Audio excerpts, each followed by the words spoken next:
Ben, c'est ça, mais dis à Racine qu'elle... Moi aussi. J'essaie de me demander, Jean-Charles, de... Bon, elle ne me l'a pas demandé directement, mais elle m'a fait voir qu'il y avait du monde qui préparait un bien cuit pour tout le monde. Fait que j'en ai préparé un. Je ne sais pas si l'autre l'a préparé, mais je vais te lire qu'est-ce que j'ai écrit. J'avais écrit 12 pages. Mais étant donné que je ne pouvais pas passer ma soirée à lire, je vais dit, je vais couper ça. J'ai coupé quelques affaires. Je suis rendu à 6. Ben, c'est écrit gros, tu sais, là, c'est quand même... Mais la raison pour laquelle je l'ai écrit gros, c'est parce que je ne vois pas clair. Et j'ai intitulé ça le mécanicien. OK. Fait que là, je vais dire... Ben là, Jean-Charles, ça, c'est pas si drôle, là. Tu trouves pas meilleur que ça? Ben, t'as le droit de donner des petits commentaires, mais juste après. Ah, OK. OK. Fait que, ça commence comme suit. Déjà, lorsqu'on vivait à Saint-Jean de Dieu, Jean-Charles aimait beaucoup tout ce qui était mécanique. Ben, je veux dire souvent Jean-Charles là-dedans parce que c'est de quoi qu'on parle. Ah! Hey, ça, là, c'est bon. Jean-Charles avait trouvé une charrette à 4 roues pour les chevaux dans un hangar de la ferme. Personne ne s'attendait à une telle transformation. On l'amenait partout. C'était comme un membre de la famille. La forêt, ça. Ah ouais. Ouais, on va enlever ça. Ah, je vais me mettre là. Avec Jean-Charles, on doit s'attendre à tout. Pour conduire le véhicule, ça a commencé par les 2 manches. Vous savez ce que c'est, les charrettes avec 2 manches, là? Qui servaient normalement à un cheval. Sauf que le cheval, Jean-Charles avait décidé que c'était moi. Et le moteur, c'était le reste de la gang.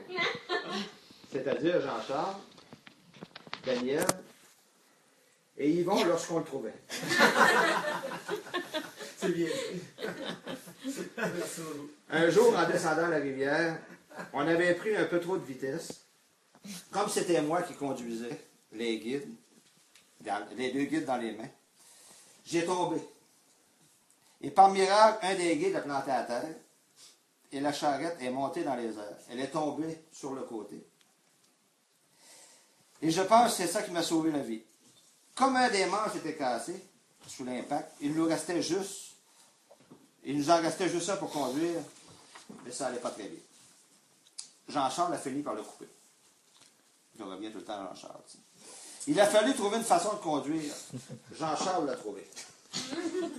Il m'a dit, Bruno, toi, t'es petit, prends place sur le côté entre les roues et la carrosserie, mets ta main gauche sur l'essieu, et l'autre sur le dessus des lames de ressort qui servaient de suspension.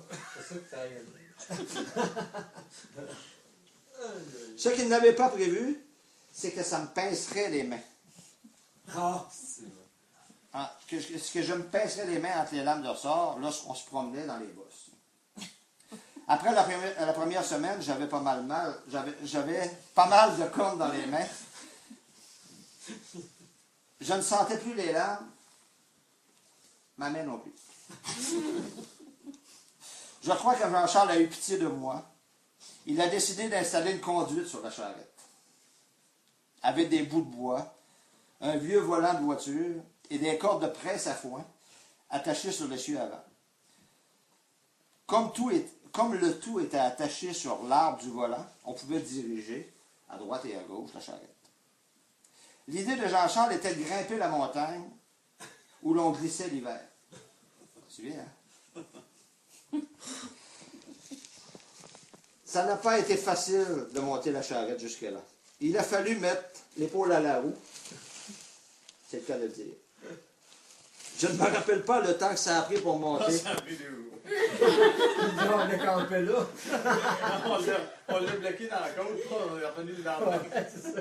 Mais ma mémoire est plus fidèle pour ce qui est de la descente. En partant d'en haut, il y avait Daniel et moi à bord, Jean-Charles au volant. Yvon n'a pas embarqué. Je crois que Jean-Charles ne voulait pas en laisser trop en même temps. C'est dur à expliquer aux parents. Je me rappelle que j'avais peur et j'ai su pourquoi rendu en bas de la côte.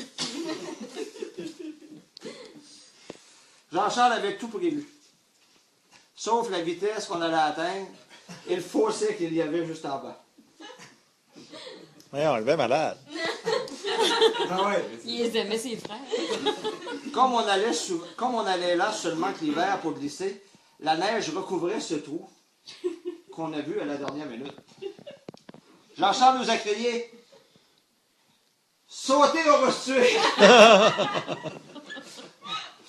Mais j'en suis pas très sûr.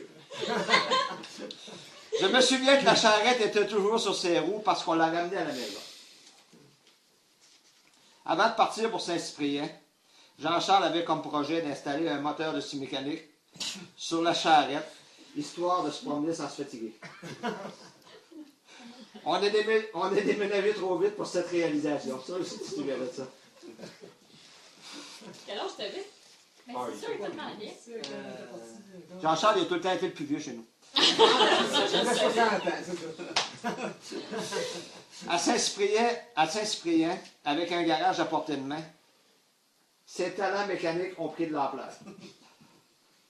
Il avait amené avec lui la chaîne ça, que papa lui avait donnée pour la charrette.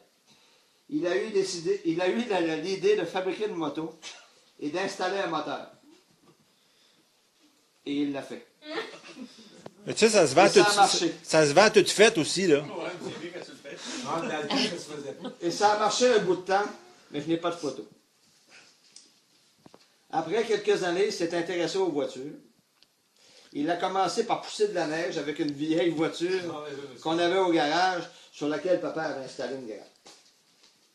Je ne suis pas certain si c'est papa ou toi. En tout cas. Sûrement, il est- Ça n'a pas été long qu'il a obtenu son permis de conduire et une nouvelle voiture bien équipée pour aller sur la route. Son trip, c'était de partir sur la route en plein hiver lorsqu'il faisait tempête avec la voiture pleine de monde. Il y avait Daniel, moi et les aimants. C'est la famille est morte. Oh, les aimants, ok. Ouais, c'est nous autres qui essaient de niaiser. Ça. C'est une famille.